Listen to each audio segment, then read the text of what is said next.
Sir flame எரியுது, case லைனில் இருக்குது. இங்கே தான் ஜாயின்ட் பண்ணியிருக்கேன். இது சோப் ஆயில் தான், லீக்கேஜ் இருந்தால் தெரிஞ்சிடும். கரெக்டாக இருக்குது சார், செக் பண்ணிட்டேன். ஓகேவா?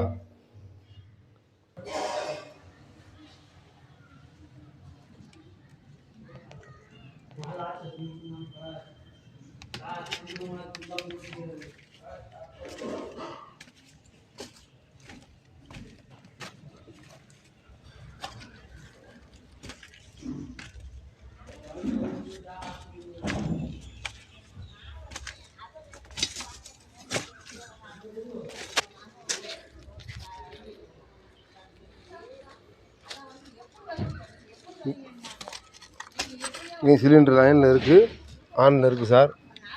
இங்கேயும் லீக்கேஜ் இல்லை, கரெக்டாக இருக்குது. ஓகேவா சார்? கரெக்டாக இருக்குது. லீக்கேஜ் இருந்தால் பபுள்ஸ் வந்துடும்.